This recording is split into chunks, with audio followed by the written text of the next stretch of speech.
by the British people and by all Europeans every single day. Just a few moments ago here in the United Kingdom, we saw the sentencing of 6 men for Russian-sponsored arson attack on a warehouse in East London. This was a warehouse storing humanitarian aid and satellite equipment destined for Ukraine. We will not tolerate this hostile activity. And it just underlines the point. Your security is our security. What happens on the front line of Donetsk today is shaping our collective future for years to come. And that's why Emmanuel and I brought the Coalition of the Willing together again today. We stand with you, stronger than ever, united behind Ukraine, and united with President Trump in calling for the fighting to stop now and for the negotiations to begin from the current line of contact. President Trump is right to have imposed sanctions on Russia's oil majors, as the UK has also done, alongside the latest package from the EU. And we must now maintain this pressure. Volodymyr, you have said for months that you're ready for a ceasefire and you're ready to meet Putin. Yet he continues to stall and play for time. Putin is the only person who does not want to stop this war. His strikes on civilians this week made that crystal clear once again, targeting energy infrastructure ahead of winter, hitting young children in their nursery, claiming the lives in Kyiv of a 12-year girl and a 6-month-old baby. This is who Putin is.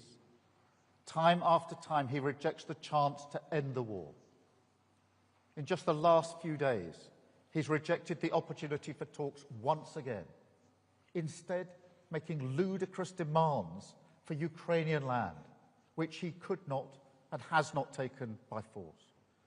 Of course, that is a complete non-starter, and it shows yet again that he's not serious about peace.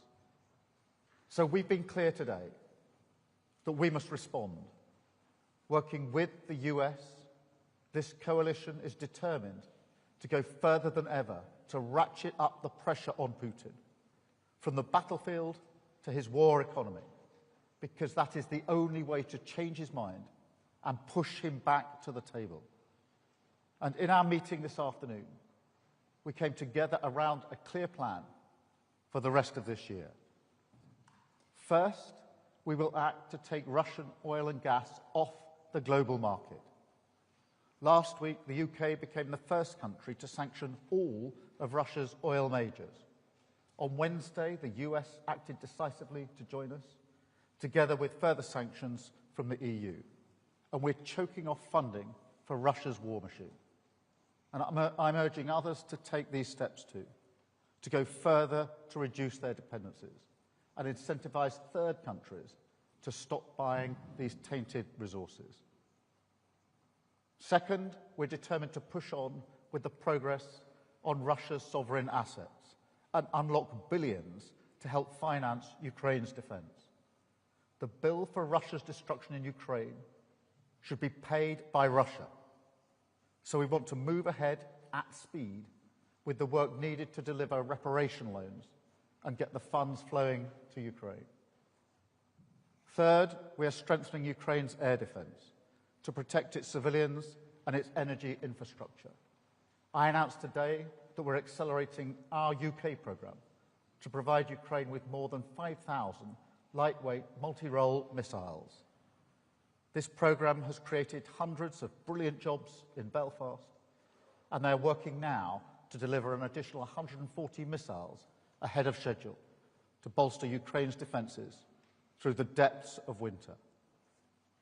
Fourth, we will keep up the military pressure on Putin through the continued provision of long-range capabilities. And finally, while now is the time to prioritise pressure, we're also continuing our work on security guarantees, including the multinational force Ukraine, to uphold a just and lasting peace when that day finally comes. Because, and I say it again, Ukraine's future is our future. What happens in the weeks and months ahead is pivotal for the security of the United Kingdom and all our allies across NATO and beyond. So we are determined to act now, to dial up the pressure on Putin and finally bring him to the negotiating table in good faith. Thank you. Now let me hand over to my friend Vladimir. Thank you so much, Keir. Ladies and gentlemen, dear friends, Keir, Mette, Dick, Mark, and everyone here, thanks you for today's meeting, today's coalition.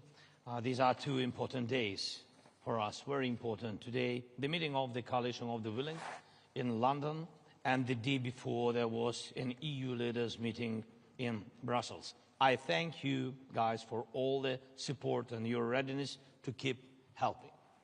And today, all the partners confirmed that next year they will continue to support Ukraine, our country, our resilience, especially the financial support, which is crucial. And today, the new Prime Minister of Japan joins the coalition for the first time, and all the signals are clear. Thank you. We all see the challenges these days, and the Russians are carrying out a campaign of terror against our energy system, and they really want to make the winter cold a tool of torment and pressure on Ukraine, our people, and on our defense. And Russia's goal hasn't changed. They want to break us, want to break Ukraine, and they are doing everything to achieve it. So that's why our defense means everything that truly stops Russia from killing, destroying, and terrorizing. First, air defense, and today we spoke in detail with our partners about the systems. It's important that our partners focus on what's most practical and effective, and we gave all the details. Second, of course, it's important that everyone agrees the front needs substantial attention, and the focus must be on it, and thank for all the steps of help. And third, we are promoting a more meaningful approach to diplomacy. Diplomacy matters only when it can lead to real decisions. And when it comes to Russia, that dish has many ingredients. The essential ones are real forms of pressure on Russia, sanctions, our long-range capabilities, political pressure, accountability for war crimes, and real actions regarding Russian assets. Today we all agreed sanctions that hit Russian oil infrastructure, Russian oil companies are a big step, and I thank President Trump and all our partners who are implementing this. And we have to apply pressure not only to Rosneft and Lukoil, but to all Russian oil companies like Surgutneftegas and others, and to the shadow fleet and its infrastructure, and to Russia's oil terminals. And we have to implement all we have discussed today about the Russia's shadow fleet. Besides, we are carrying out our own campaign of pressure with drones and missiles, specifically targeting the Russian oil sector. So the long-range capability directly strengthens diplomacy, the more losses Putin suffers on his own territory. The fewer assaults he can carry out on the front line, and the faster he will agree to meaningful diplomacy. That is why we are working to secure Tomahawk cruise missiles, additional Storm Shadow missiles, other capabilities. Thank you very much, Keir, for today's decision. Thank you for your support that you said, and about long range. And there must be no option left for Russia except to end the war and return peace to our country. And of course, I also want to thank our partners for working with us to produce weapons, for investing in our country, for joint projects, and for the agreements we are now implementing. And one more point is Pearl program. I thank for each contribution. Mark, thank you for coordinating this program, for each contribution, and today we agreed to step up in the coming months. Peace is born from pressure on the aggressor, and that is what we must continue to do. Thank you. Thank you very much, Volodymyr. Mark, can I turn to you? Yeah, thank you, and good afternoon. And as Keir Starmer and Volodymyr Zelensky have said, we just concluded a very productive meeting of the Coalition of the Willing, and I welcome the initiative allies are showing to strengthen our support to Ukraine even further. Just 2 days ago, I was in Washington, where I had a very good meeting with President Trump. The sanctions that the US has placed against Russia's largest oil companies will starve them of revenue and significantly increase the pressure on Putin to come to the negotiating table. And they show once again that President Trump is absolutely committed to end this war and bring a lasting peace to Ukraine. I'm glad that I was able here today to join allies and partners to discuss how we support these peace efforts and how we can increase the pressure on Russia to get there.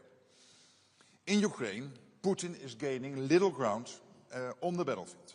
And where there are marginal gains, they are coming at a huge price. Hundreds of thousands of Russians are dying for Putin's deluded aggression. Ukraine continues defending itself bravely, and our support to them is working. The truth is that Putin is running out of money, troops and ideas. President Trump said it very well. They should stop where they are now. And now is the right time to increase the pressure on Russia, so we can finally get a fair and a just peace for Ukraine. I therefore welcome the recent announcements by European allies and Canada of additional military aid to Ukraine. The developments on the battlefield show that our support to Ukraine is working, and we need to keep it up. We need to pair this support with sanctions and economic pressure, and the EU's 19 seconds package against Russia is another good step in this direction. On both sides of the Atlantic, we want this war to end. And the good discussions this week in Washington, yesterday in the European Council and now in London indicate we are moving in the right direction. Thank you so much. Mark, thank you so much. Mette, can I come to you? First of all, thank you, Keir, for hosting us today, and thank you, Volodymyr, for joining us yesterday in Brussels in a meeting with the European Council, and today in the Coalition of the Willing.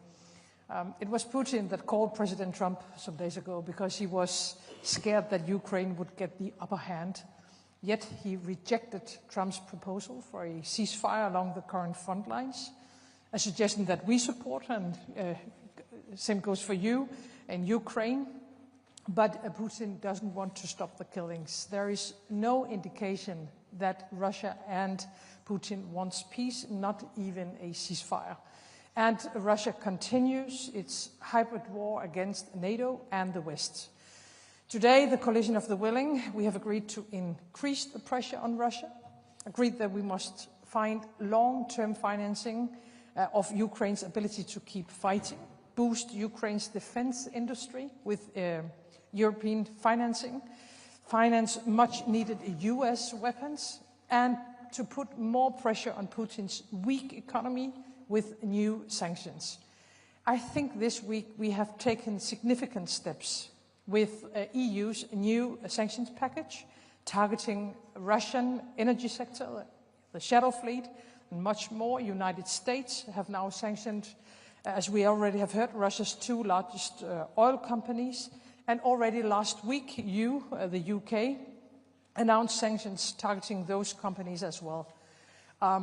I think Putin's strategy has been to wait for us to stop, at some point to give up. But of course, this will never happen. So once again, we have today agreed to be united in our efforts, and our promise to you, dear Volodymyr, and to Ukraine and to all Europeans is that we are willing to continue, of course. Thank you so much. And then to you, Dick, please. Thank you, Keir, and thank you for hosting the Coalition of the Willing today. And Volodymyr, thank you for being here as yesterday in the European Council. And both meetings had the same purpose, peace.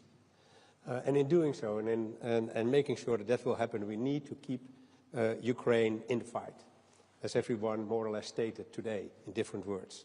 We need to maximize support to Ukraine. And Ukrainian needs have to be leading in that. What we see is that Russia is the only party rejecting a ceasefire, circumventing all diplomatic initiatives and continuing to attack Ukraine. The only way to persuade Putin to engage in serious talks is to increase economic pressure on Russia and our support for Ukraine. This week, important measures were taken in the EU and the US, and coordination for further steps we could take is necessary. First of all, on sanctions. It would be good if the EU were to copy the US-UK sanctions against Lukoil and Rosneft.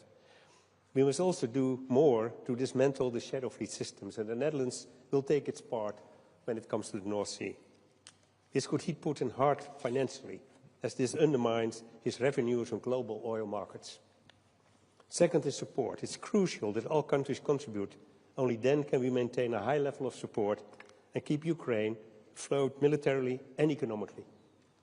We must increase military support bilaterally as well as by ordering armed packages from the US, and a couple of the speakers already mentioned the Pearl package. And we must make sure we step up our energy assistance to help Ukraine and the Ukrainians through the winter. We are very concerned with Russia's ongoing attacks on Ukraine's energy infrastructure before the start of the winter, especially on its domestic gas production. Costs for recovery are high and the need for gas imports have increased. The Netherlands, therefore, will increase financial and material support on energy, and we urge all our partners to consider increasing their contributions as well. We can put more pressure on Putin to end this war if we work even more closely together and widen our impact on Russia. And at the same time, this is the way to create the best possible conditions under which Ukraine is able to negotiate. Thank you. Thank you so much, Dick. Thank you, colleagues. We're now going to attempt a Q&A, a five-way Q&A, where we will each ask, be asked a question. I'm going to start with Beth, please, from Sky. Thank you. Prime Minister Beth Rigby from Sky News. This is a question to both Prime Minister Starmer and President Zelensky, if I may. You are the coalition of the willing, but you're unable to stop President Putin without US support. How disappointing is it that President Trump won't at the moment provide long-range Tomahawk missiles? And is the President right when he says you'll hopefully be able to get the war over without them? Can you? And PM Starmer, if I may, this domestic question. Overnight you suffered a disastrous election loss in Caerphilly, a seat that's been a Labour-held seat for over a century. Was it a gut punch for you? And if you can't turn this around in the Senate elections next May, will you have to go? Thank you very much. Thank you, Beth. Let me start with the question of Ukraine, because it is really important that we address the support that we're all able to put in, particularly as we go into the winter. And here we have the Coalition of the Willing today, you had the EU yesterday, but we are all working with President Trump, and therefore we're all working as one wider coalition here in relation to the support we need to put in for Ukraine. On missiles, we've put in more missiles from the UK in recent days and weeks, and pushing the case for long range. It is really important that we do have long range, and those discussions are ongoing. And of course the protection of energy, because Putin is attacking the energy in Ukraine, and that needs protection. We've had discussion today about how we can stop those attacks and how we can better protect those energy suppliers. On the question of the US, what's happened this week is really significant. I think on the sanctions package and the bearing down on oil and gas, this week has been a very significant week because we went early with the measures that we, the UK, took. President Trump came in with really important measures that have had a real impact. And then, of course, the EU followed in with a further package of sanctions this week as well. And I think if I was to pick out one thing this week that was of most significance, it would be the combined impact of those packages. Not only because of the impact they have on the Russian economy and the pressure that they put on, but also because they demonstrate the point that whether it's the Coalition of the Willing, the EU, or the US, we are all coordinating clearly in our efforts to support Ukraine and effectively doing so. The other thing I would point to is the progress made on Russian assets. Yesterday, the EU took a very important step forward, and there was absolute clarity in this afternoon's meeting that we need to see that progress come to fruition within a short timetable, because that would be a really material further support that we can put in for Ukraine. So when we said that the ambition really this week, if you like, is to take Russian oil and gas off the global market, we've taken a significant step forward. I would also add that the measures or the movement in position by India and China in relation to Russian energy and oil in particular are also significant. I think what you'll detect behind that is the sort of coordination and discussions that are going on, have been going on today, are going on between us pretty well all of the time, and having a very significant impact on Russia, because we must put Ukraine in the strongest position. This is going to be a hard winter, of course, particularly when it comes to protecting energy, and it is very important that whilst, of course, we want to get to a ceasefire and a lasting peace, we will, in my view, only get there if we put Ukraine in the strongest possible position, and we must never lose sight of that aspect of it. I mean, I'm really pleased to see the Coalition of the Willing so determined and united on this. Of course, to some extent, the coalition was set up to answer the question, what about security guarantees? But to see this wider coalition now working in a coordinated way, I think it really reinforces why the Coalition of the Willing is so important. In relation to the by-election, look, I'm deeply disappointed by the results. I'm not going to suggest otherwise. I spoke to the First Minister this morning, and clearly we need to reflect and regroup and double down on the delivery in Wales, and we clearly need to do much more. Vladimir, can I pass over to you on the first issue? Thank you very much for the question. So, first of all, we're not finding and we're not searching the way how to stop Putin and how to finish this war without the United States. So our plan is to make strong steps together. That is the plan, by the way, of Putin. He wants to divide us, to make us weaker. And that's why I think that we have to do everything together. First, of course, pressure on Putin, but really practically. First, sanctions, and you see the 19th package, and oil pressure from the United States.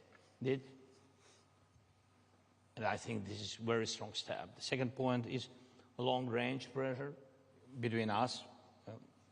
From the very beginning, it was about our drones, our long range. Then, God bless, we had such partners like UK and France, and the partners gave us Storm Shadows and Scalps. Then, only after that, United States joined us, and we began to use ATACMS. Not big number, but in any way, it's about together. Yes, and now we count on some more strong instruments, but we will see. Yes, then about air defense. Again, it's about together decisions. We really don't have something which can destroy ballistic. That's why Americans helped us, but also Europeans, because firstly, Europe delivered Patriot systems, but United States, they did it together because United States gave licenses for this. Yes, but I hope that we will in any way we will find a way how to produce our own systems. We have to do it, and I think this is the most important thing, that politically it's very important to go together. That's what about Coalition of Willing, and the result at the end will be security guarantees. And again, with the security guarantees, we need to have United States. This is very important. Thank you. Thank you very much. Vladimir, I'm going to pass over to you to call your question, please. Thank you so much. Highly prepared. Валерія Пашко, доброго дня, Hello. Суспільне. Valeria Pashko, Public Broadcaster of Ukraine. I have one question for all. It's on reparation loans. So, Mr. President, you were quite optimistic about the political decisions yesterday, but it seems not to have happened yet. What's your view on that? Is it disappointing now for you? And Prime Minister Frederiksen and Prime Minister Skov, why the Council conclusions were changed yesterday? Like the leaders didn't give the green light to the Commission to develop the legal framework for these reparation loans. What would the discussion look like yesterday? And Prime Minister Starmer, for you, is the EU could join to share this financial burden, because the EU aims to bring on board all the G7 countries? Thanks. Yeah, I will begin. Thank you. So I think that the decision with Russian frozen assets is crucial for us. And, but I think that there are 3 steps in this question with frozen assets. The first one is political decision, then practical decision, and then only then implementation. And I think that yesterday we've got political decision. That's why I think this is positive signal. Then practical decision. We hope that we can get it to the end of this year. And only after that, implementation. So that's, God bless, we can have at the very beginning of the year. But we will see. Thank you. Meta probably makes sense. Yes, let me be very clear. I think the idea of a so-called reparation loan is good. I haven't seen any alternative. And the idea of letting Russia pay for the damages they have done in Ukraine is the only way forward. Of course, there are some technical questions that has to be answered. There are a lot of details that we have to work on. But first and foremost, this is a political decision and a political choice. I support the idea totally, and I think we have to work in a way that we have a solution before Christmas Eve, so we are able to ensure that we can finance Ukraine for the next years. I know some colleagues find this way forward more difficult than I do. And we have to solve the problems, but I also have to say, what is the alternative? The alternative is not to let Russia win this war, and the alternative is not to ask all the Europeans to pay instead of Russia. So we need to solve the technical issues. I am sure that we will be able to do that, and then we will hopefully, I will work for that, have a decision before Christmas Eve. Dick, did you want to? Yeah, thank you. And of course, I fully agree with Mette. But let me just add a few points. The political decision yesterday was made, and that's very important, that we are going to financially support Ukraine in 26 and 27. And that's an important decision we made yesterday. It's important for Ukraine, it's important for the European Union, it's important for all our partners. Then the second issue is that we talked about, and I think this is an important issue. Of course, you can say it's technical or financial, but there are risks, and we talk about mutualization of risks. And I heard a lot of countries and leaders yesterday say that they want a guarantee. And that's important because we have to share the risk, and it cannot be only put only on Belgium. And then, third of all, I hope, just as Mette said, that we come to an agreement on the technical workout of the reparation loan, because financially it's going to be important, but also politically it's important to hurt Russia, and therefore I'm much in favor. Thank you. Just linking the two, if I may. Firstly, the political decision that was made yesterday by the EU is really significant, and we shouldn't lose that.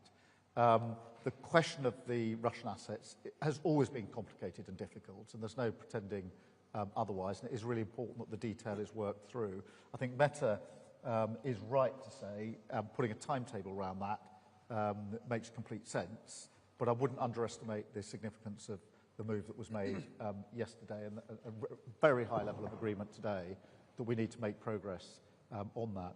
In relation to your broader point about the UK and the EU in particular, yes, we are coordinating a lot of what we do, and that is a very good thing. It's a very good thing in the field of Ukraine. We are doing it much more broadly on defence and security and trade and the economy, actually. That reflects a number of things. Firstly, our shared and long-held belief that we are most effective in our support for Ukraine when we act as a group of countries, whether that's the EU and the UK working together, as we have done on most of the sanction packages. It's no accident that we act at the same time, or the wider group of the coalition of the willing. And just to emphasise something that Vladimir said, it was welcome to have the new Prime Minister of Japan on the call today. I think it was her first international engagement, and she made a statement of principle about where she stands, and it was a very strong statement to the coalition of the willing. The fact that she chose this forum as her first international contribution and was so clear and powerful in her words, I think emphasises that coalition and the ability to bring together so many countries here is really important. So the first reason the UK and the EU are working well together is because of that most effective rule. The second is, since the EU-UK reset, I am proud and pleased to say we are coordinating much more across a wider range of issues. We live in a world where there are many, many challenges, many opportunities, and my strong view is that when the UK and the EU are able to work together, as we've shown we are able to, we're better able to meet those challenges. And of course, having Mark here heading up NATO gives you a sense of the depth of the group of countries now working together really pretty effectively in relation to our defence of Ukraine. Thank you very much. Mark, I'm going to ask you to call your question. Yes, I believe that Reuters will ask me a question. If I'm wrong. Hi there. Yes, it works. Alistair Smout from Reuters. Secretary General, after your talks in Washington this week, what's your impression of the chance that the US will give Tomahawks in the end, or is it time for other countries to step up? To Prime Minister Starmer, why hasn't Britain signed up to NATO's Pearl scheme to buy US weapons to give to Ukraine? Is it because the Ministry of Defense is running out of money? And to President Zelensky, I know you said that you wanted everyone to move together on long-range missiles, but while you convinced President Trump to give Tomahawks, would you like European countries and Britain to do more on long-range missiles? Thank you. Well, on your first question, when this came up in my meetings on Wednesday in the White House, I also said that it's up to each ally to decide which type of weapons they want to deliver to Ukraine. And that's really a decision by each of the individual allies. And I've also said this before, and this is not new, that Ukraine has the right, obviously, to defend itself, particularly, of course, against all the attacks by Russia. And that includes striking targets in Russia with long-range weapons. Now, when it comes to the US, let's not forget, the US is providing, as we speak, a wide range of weapons to Ukraine, including high-end weaponry like Patriot systems, HIMARS and ATACMS. What happened since July? There was a risk that somehow maybe that flow of weaponry from the US into Ukraine would somehow become a little bit smaller, that flow. But luckily, in July, the President decided, President Trump, to really open the floodgates again when it comes to lethal and non-lethal weapons into Ukraine. Crucial stuff which only the US can provide. For example, interceptors for Patriot systems, defending innocent civilians in Ukraine and protecting crucial civilian infrastructure in Ukraine. And what NATO has done with our allies, we organized the whole thing because the US said we are going to provide it but paid for by allies.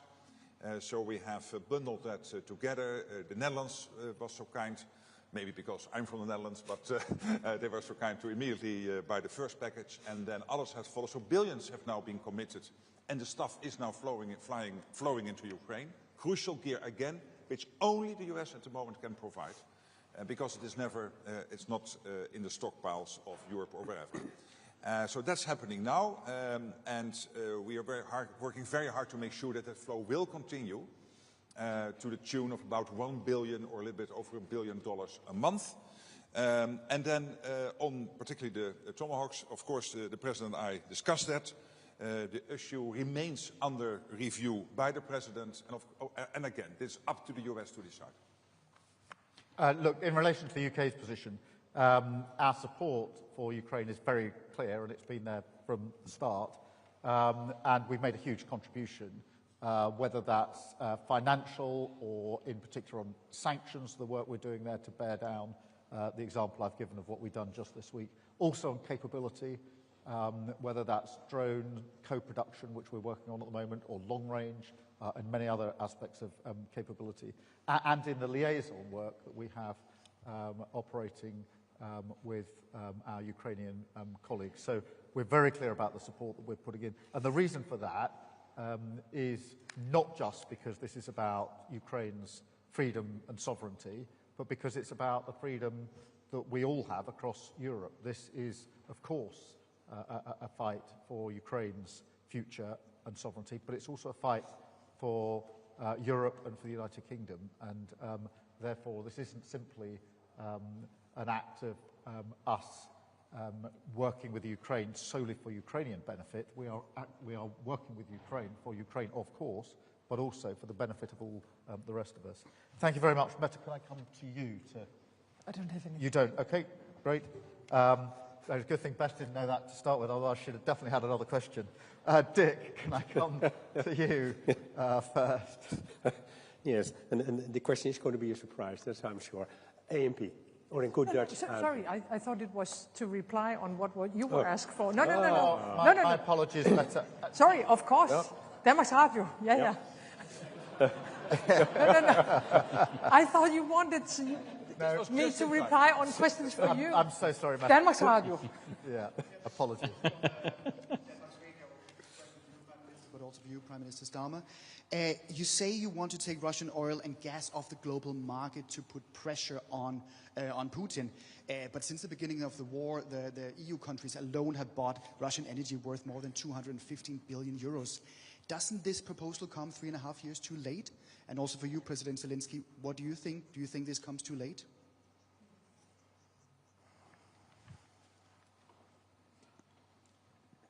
Mette, do you want? Does it come too late? Yes, it does. But it doesn't mean that we haven't done anything through this war. Also, when it comes to Russian oil and gas, we have reduced our dependencies a lot. But of course, all what we want to do is to ensure that Russia's economy is weakened, and that we put Ukraine in a strong position as possible. So I'm happy about the sanctions. I'm happy about the decisions we made only a few days ago to get totally out of Russian oil and gas. That was a very important decision. And now we simply have to continue. And I'm very pleased that for the first time we have a combined pressure on Russia between UK, between the European Union, and between US. So I think right now we are taking the right decisions. But of course, I would have hoped that Europe would have said goodbye to Russian oil and gas already years ago. Thanks so much. Better now than never. So we are very thankful to partners, to Europe and to the United States, with sanctions on Russian energy sector. What about us? We began to fight against Russian energy with our sanctions. It was long range. We could do only this. But now it's great that we can use such instrument like sanctions. Thank you. Just picking up on this. Look, I think it's important when we say we want to take oil and gas off the market, that we're describing an end of a process, not the beginning of a process. So this isn't the first time the Coalition of Willing, the EU, and others have come together to take action. It's where we're getting, I hope, towards the end of the process where we will take it off the market. And therefore there's been months and years of our work actually on this.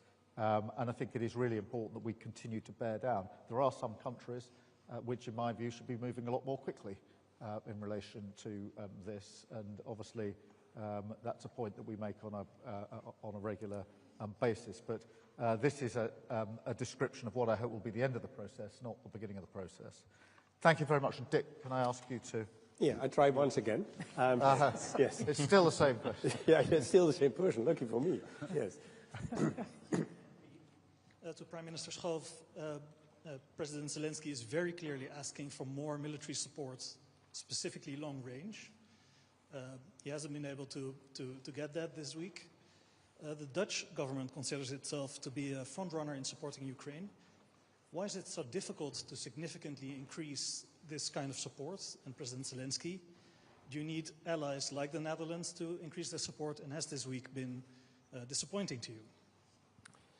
Well, thank you for the question. And I think it's, as you said, we are front runner for a long time.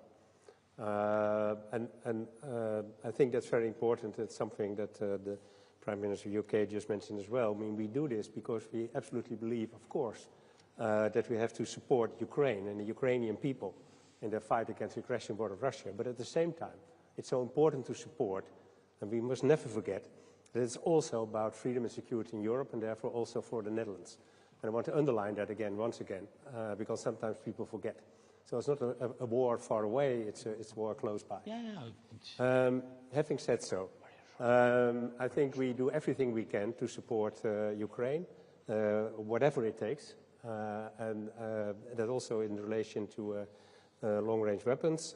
Even the Dutch Parliament would agree, did agree actually, in favor in a motion in the Dutch Parliament.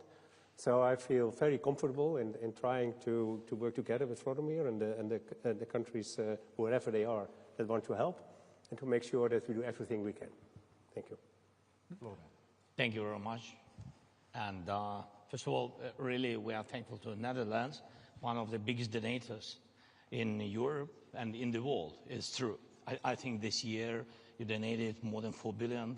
Yes, it's a big amount, really. I understand that it's not simple, yes, for any kind of country, but really we are thankful for this. But in any way, I'm very thankful for your questions to partners.